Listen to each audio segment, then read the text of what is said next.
नमस्कार, आप सभी को एक बार फिर से स्वागत है हमारे चैनल ब्रज महिमा 14 में। आप सभी को तुलसी विवाह की हार्दिक शुभकामनाएं।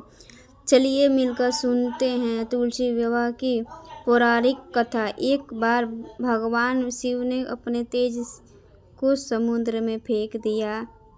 उसे एक महान तेजस्वी बालक का जन्म हुआ।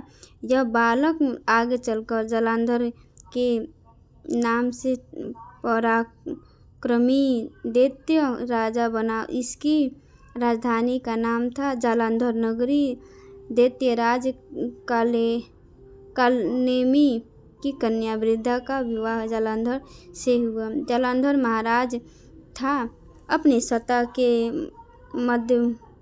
मद में चूर उसने माता लक्ष्मी को पाने की कामना से युद्ध किया, परंतु समुद्र में उत्पन्न होने के कारण माता लक्ष्मी ने उसे अपने भाई के रूप में स्वीकार किया। वहां से पराजित होकर वो देवी पार्वती को पाने की लालसा से कैलाश पर्वत पर गया। भगवान देव शिव ही रूप धरकर माता पार्वती को समीप गया, परंतु माँ ने अपने योग बल से उसे तुरंत रूप धरकर माता पार्वती से वो समीप गया, परंतु माँ ने अपने योग बल से उसे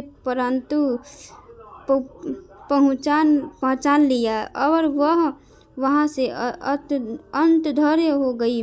देवी पार्वती ने क्रोधित होकर सारा वृत्तांत भगवान विष्णु को सुनाया। जालंधर की पत्नी वृद्धा बहुत ही पवित्रव्रता थी। उसके पवित्र धर्म की शक्ति से ही जालंधर ना हो तो मारा जाता था और ना ही पराजित हो सकता था। इसीलिए जालंधर का नाश करने के लिए वृद्धा के पवित्र धर्म को भंग करना बहुत ही आवश्यक था। इसी कारण भगवान विष्णु ऋषि का वेश धारण करके वन से पहुँचे, जहाँ वृद्धा अकेले राक्षस भ्रमण कर रही थी। भगवान के साथ दो मायावी ऋषि ने वृद्धा के सामने पल में ही उन दोनों राक्षसों को भस्म कर दिया। उनकी शक्ति देखकर वृद्धा ने कैलाश पर्वत पर महादेव के साथ युद्ध कर रहे अपने पति जालंधर के बारे में पूछा। ऋषि ने अपने माया जाल में 2 बानर प्रकट किया और एक बानर के हाथ में जालंधर का सिर था और दूसरे हाथ में जालंधर का छड़। अपने पति की यह दशा देखकर वृद्धा मूर्छित होकर गिर पड़ी।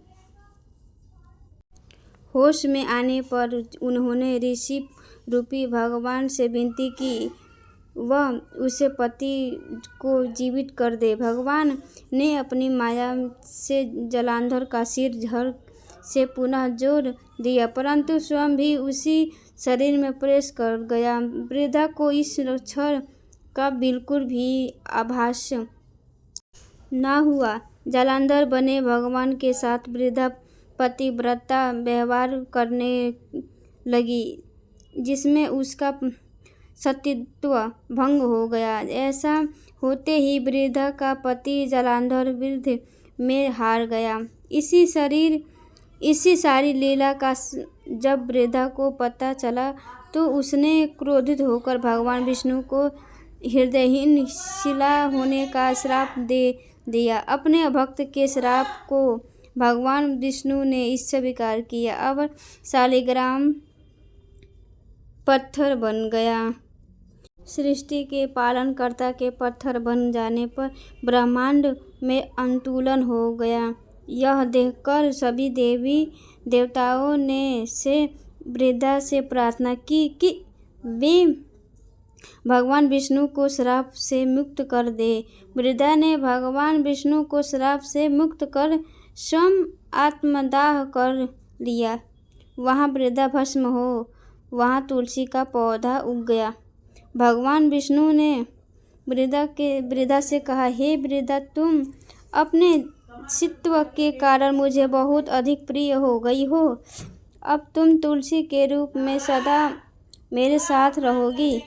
तब से हर साल कार्तिक महीना की देवी देवउठी एकादशी का दिन तुलसी विवाह के रूप में मनाया जाते हैं। जो मनुष्य के शालिग्राम रूप में साथ तुलसी का विवाह करेगा उसे इस लोक और परलोक में विपुल यश प्राप्त होगा। उसे दैत्य जालंधर की यह भूमि जालंधर नाम से विख्यात है। सती वृद्धा का मंदिर मोहल्ला कोट किशनगंज में स्थित है। कहते हैं इस स्थान पर एक प्राचीन गुफा भी थी जो सीधी हरिद्वार तक जाती थी। सच्चे मन से 40 दिन तक सती वृद्धा के मंदिर में पूजा करने से सभी मनोरथ पूर्ण होते हैं। जिस घर में तुलसी होती है वहाँ यम के दूत भी असमय नहीं जाते। जो मनुष्य तुलसी और आंवले की छाया में अपने पितरों का श्राद्ध करता है उसके पितृ मोक्ष को प्राप्त होते हैं। जो यह थी आज की कथा। आपको आज की यह कथा कैसी लगी कमेंट करके ज़रूर बताइए। साथ ही मेरे चैनल ब्रज महिमा 14 को सब्सक्राइब करना ना भूलें। धन्यवाद।